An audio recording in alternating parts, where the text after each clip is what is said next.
ఇది మిషన్తో నేసిన నారండి. మేమే మిషన్ తీసుకొచ్చినాము. మిషన్ అమ్మే వాళ్ళు ఏమన్నారంటే మిషన్తోని వాళ్ళు డెమో చూయించారు. డెమో చూయించినప్పుడు వరి నారు తీసుకొచ్చారు వాళ్ళే. నారు కూడా అంత క్లారిటీ లేదు. మనం పొలంలో వేసుకున్నకంటే దానికి చాలా డిఫరెన్స్ ఉంది. ఎందుకంటే గ్రీనెస్ ఉండదు, అసలు కలర్ రాదు, రెడ్ కలర్లో ఉంటుంది. వాళ్ళు ఏమన్నారంటే నారు మాకు ఎలా పెంచాలి ఏమింది నారు గురించి వాళ్ళకి అస్సలు ఎక్స్ప్లెయిన్ చేయలేరు. వాళ్ళ మిషన్ గురించి చెప్పారు. వాళ్ళ దగ్గరికి తీసుకుపోయి డెమో చూపించారు.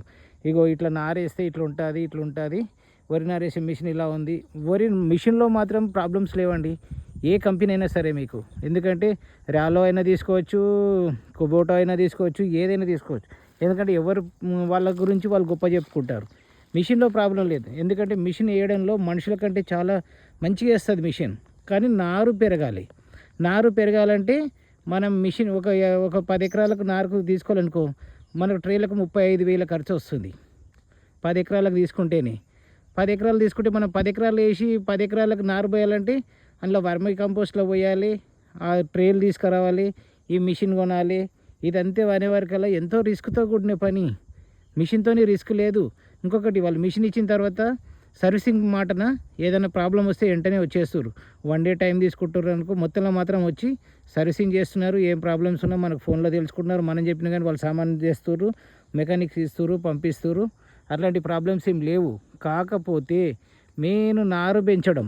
నారు పెంచడంలో ఏమైందంటే మనం పొలం మీద కన్నా పేపర్ మీద నారు పెరగడం లేదు.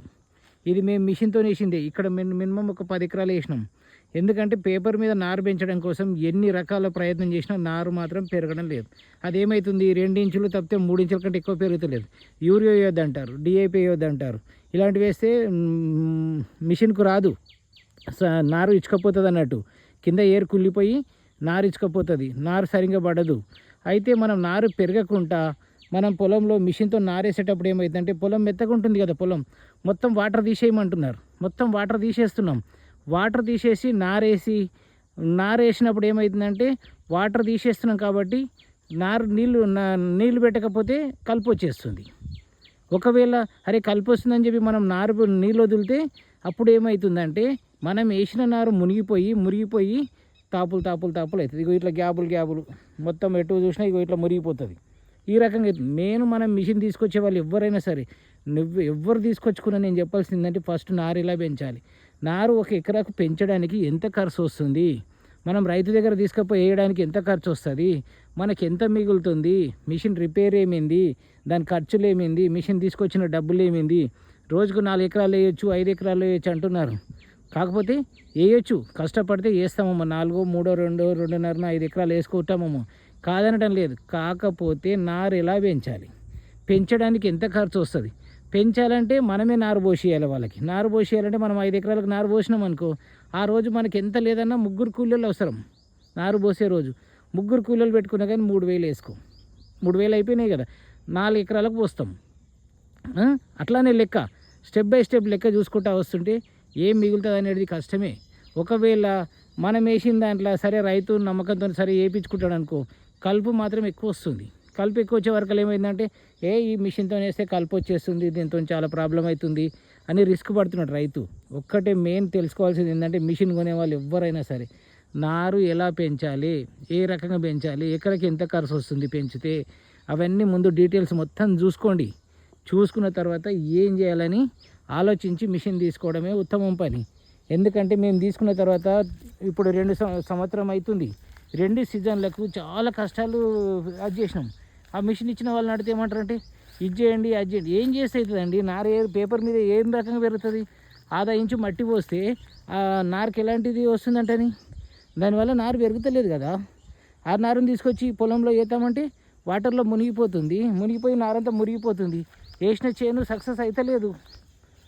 నారు పెద్దగా ఉంటే ఏమైందంటే కొంచెం నారు ఎదుగుదల వచ్చిందనుకో, దానివల్ల చేయగలరు. ఇప్పుడు ట్రేలు తీసుకొస్తాం. ఒక 50 ఎకరాలకు ట్రేలు తెచ్చినాం అనుకో, 10 ఎకరాలకు ఏమవుతుంది, 35,000 అవుతున్నాయి. ఖాళీ ట్రేలు కొంటేనే 10 ఎకరాలకి. 50 ఎకరాలు తెస్తాం. 50 ఎకరాలు ఏంటంటే మళ్ళీ 1,50,000 2 లక్షలు పెట్టాలి. పెట్టుకోవాల్సిందా 1,50,000 అట్లా పెడతాం. పెట్టిన తర్వాత అందులో ఖర్చు ఎంత వస్తుంది, వర్మి కాంపోస్ట్ తీసుకొస్తాం. మనం 1 ఎకరాకి ఎంత వర్మి కాంపోస్ట్ పడుతుంది, అవన్నీ వీళ్ళు ఎక్స్ప్లెయిన్ చేయాలి మిషన్ ఇచ్చేవాళ్ళు. అవన్నీ లేకుండా మా మిషన్ మంచిగా ఉంది, మిషన్ది ప్రాబ్లం లేదండి. నేను చెప్తున్నాను కదా, నేను తెచ్చిన ఇప్పుడు 2 సీజన్ల నుంచి వాడుతున్నాను, నీకు చేను ఈ రకంగా వచ్చింది. సైజ్ నారు పెరిగింది అనుకోండి, మనుషుల కన్నా మిషన్తోని దిగుబడి ఎక్కువ వస్తుంది. మిషన్ వల్ల లాభం ఉంది కానీ నష్టం అనేది లేదు.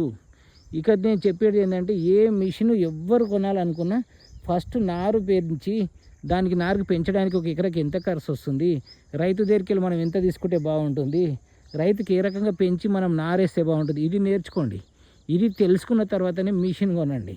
అది తెలియకుండా పోయి మిషన్ కొనుక్కొని వచ్చి ఆ మిషన్ వాళ్ళని మనం అనడము, వాళ్ళు మనని అనడము, ఇవన్నీ రిస్క్తో కూడిన పనులు. ఈ రిస్క్ లేకుండా సైలెంట్గా ఫస్ట్ నారు పెంచే విధానం ఏంది, ఒక ఎకరకు నారు పెంచడానికి ఎంత ఖర్చు వస్తుంది, ఎంత రిస్క్ తీసుకోవాల్సి వస్తుంది, నారేసేటప్పుడు ఎంత రిస్క్ తీసుకోవాలి, ఇవన్నీ బాగా ఆలోచించండి. ఆలోచించి చేయండి ఏది చేసినా. ఓకేనా?